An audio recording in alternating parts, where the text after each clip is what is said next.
Welcome back to the Deep Dive. So glad you could join us again. Great to be here. You know, this is where we really love to take these big topics, look at the sources, and pull out those surprising bits that help make sense of it all. And today we're tackling something many of you, especially if you're tuned into New Age spirituality, probably know.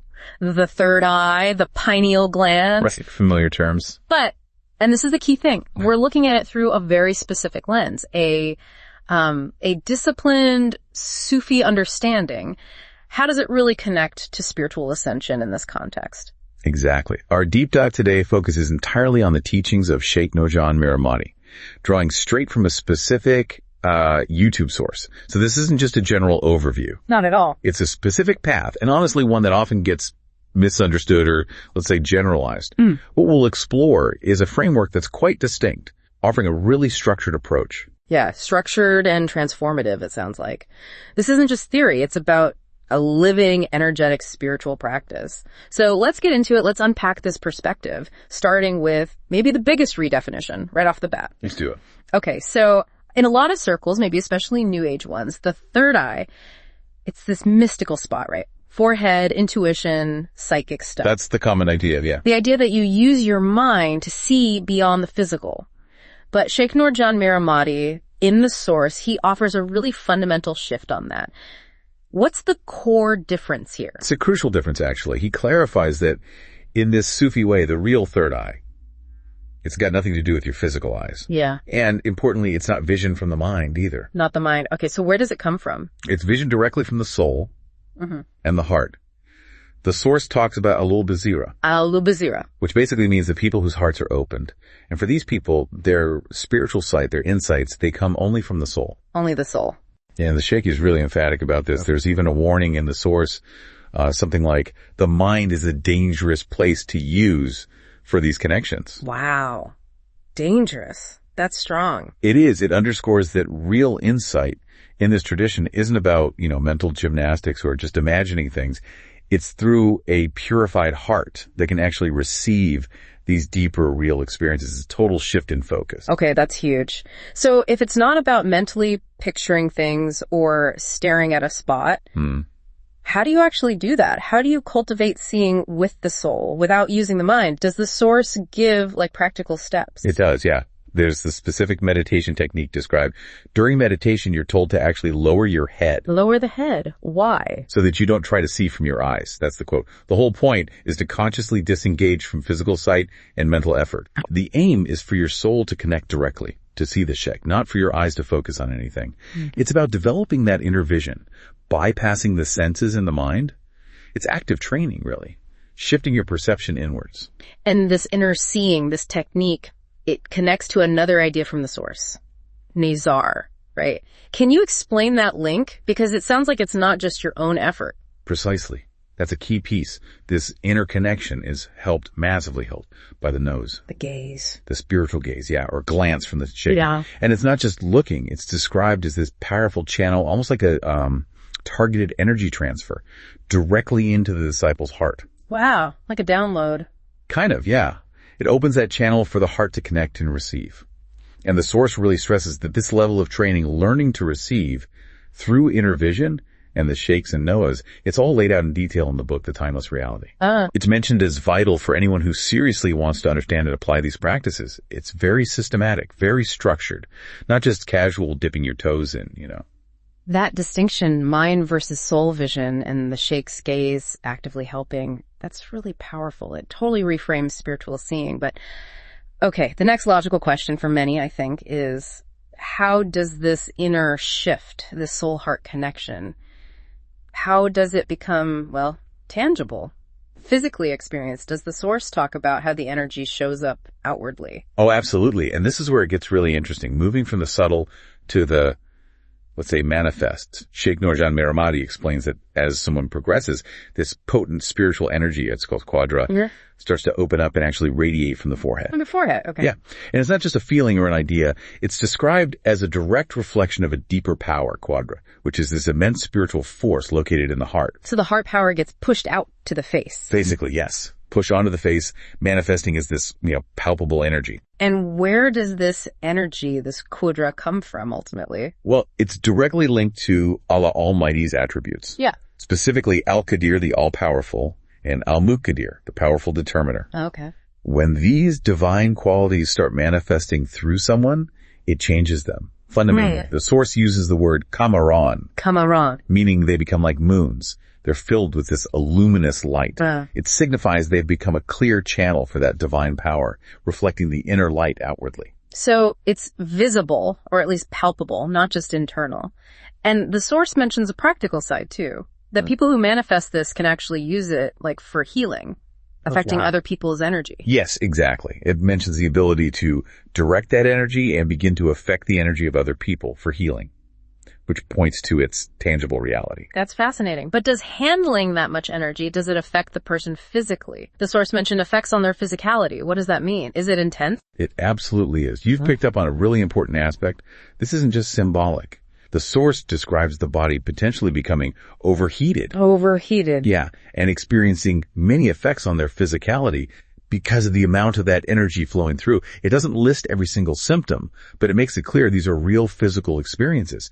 It shows the spiritual ascent is a profound energetic transformation that the physical body has to adapt to. Wow. It requires integration. It's a serious metamorphosis, not something light. Incredible. A visible physical outcome of spiritual practice. That suggests a really deep link between spirit and matter. Okay, so if seeing is from the soul and this energy can manifest, how do you even connect to this whole system? Is it just you and your sheikh, or is it bigger? How does one access these higher realities? It's definitely bigger. It's not solitary at all. Sheikh Nurjan Miramati describes this incredibly profound, intricate system of transmission. Okay. It's talked about as a continuous dressing from the Wajihil Karim. The holy face of the most generous. Exactly. And this spiritual essence, this light, this blessing, it doesn't just appear randomly. It's transferred down through a very specific, divinely set up hierarchy, a constant flow of grace. So like a chain. Precisely. Starting with Prophet Muhammad, peace and blessing be upon him, flowing down to the highest saints, the Gothan and top awliya, then through the individual sheikhs, and finally reaching the student, the practitioner. It's an unbroken lineage. And what about visions within that? Like seeing Prophet Muhammad, peace and blessing be upon him. How does that fit? That's a fascinating point in the source. It explains that even if you have a vision of Prophet Muhammad, peace and blessing be upon him, it's actually understood as a Muhammadan dress or reality coming through your own Muhammadan sheikhs. Through the sheikhs, not direct. Right. The analogy used is satellite images, meaning the vision is a reflection, an emanation passed down the lineage to you. It's not typically a direct, unfiltered connection, which might be too overwhelming. It's perfectly calibrated, you could say, guided and filtered by the sheikhs to match what you can handle, what's beneficial for you right then. It shows the immense wisdom and mercy built into the system. Like a spiritual step-down transformer, making the power usable. That makes sense. And the source mentions something even bigger globally. 7 faces on this earth, representing continents. What's that? It sounds like a huge divine network. It really is stunning. These 7 faces aren't literal faces, but 7 incredibly high-level al-Awliya saints. Each one holds immense spiritual authority and provides the spiritual power, the dressing for their entire continent. For the whole continent. Wow. Yeah, it shows this whole power structure in which Allah Almighty is put into place. A divine system for distributing spiritual energy across the whole planet. It means the guidance, the spiritual sustenance for everyone is orchestrated through this interconnected hierarchy. It's incredibly organized. It sounds incredibly powerful and organized, which brings up the question, what does it take to actually connect with that, to tap into that physis, that blessing? It can't be easy, can it? No, definitely not. The source is very blunt about this. Yeah.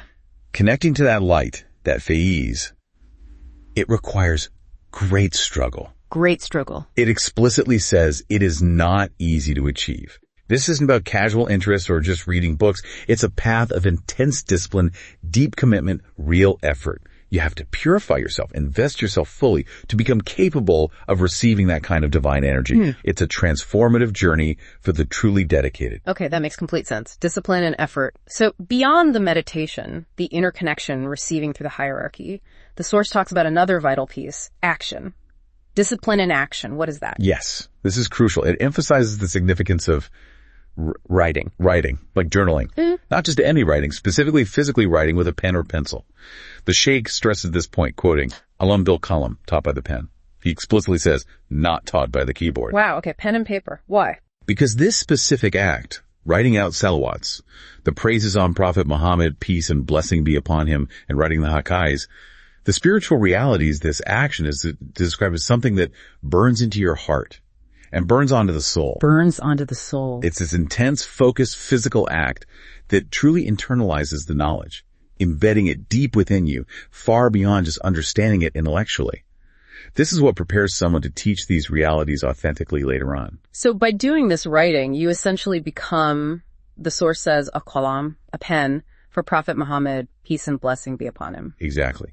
Your soul becomes capable of conveying what's been burned onto it through that discipline. It creates a pure channel for those truths. And it contrasts this with a dangerous path, trying to teach without that deep internalization. Why is that dangerous? It's dangerous because if you're teaching just from your head, from intellectual knowledge alone, without that soul level embedding, you risk mixing in your own ego, your own interpretations, maybe even misunderstandings that can distort the truth, confuse people, lead them astray. Becoming a true qualam through this discipline means you become an authentic echo, a pure conduit for the divine reality, not just your own flawed reflection of it. Purity of transmission is key. That makes perfect sense. Keeping the transmission pure. Now, there's something interesting mentioned, almost like a spiritual side effect, or maybe proof, spiritual attacks or negative reactions when sharing these teachings. How does the Sheikh interpret that? Yes, that's a fascinating insight. Yeah. He mentions this happening, negativity, resistance, opposition, when someone starts sharing these truths or manifesting this energy. But interestingly, he doesn't see it as a sign you're doing something wrong. No. What then? He sees it as proof that it's working. Proof it's working. How so? Because the light, the truth being shared, is so potent, so real, that it actively affects this environment. It pushes against darkness, against falsehood. And that pushback, that resistance, is evidence of the light's power and impact. It shows the energy is real and having an effect. That's a really profound perspective on facing challenges on the path. Okay, one last thing. The source uses the symbol of the phoenix. Thinking about all this discipline, the transformation, what does the phoenix represent here? The phoenix. It's a beautiful, powerful symbol to cap it all off. It represents the intense discipline needed, yes, but also the immense love and connection, specifically mentioning the support for Imam Ali as Muslim Ali. And ultimately, it represents the ability to escape. Escape what? To escape the cages, the difficulties, the limitations. The phoenix, called Huma Arama, a bird of divine mercy, doesn't just survive hardship. Its fire destroys limitations. It embodies this incredible intensity and majesty that lets the believer break free from worldly attachments, spiritual blocks, anything holding them back. It's the symbol of purification, rebirth, rising above all constraints through discipline and grace into a being of light and mercy.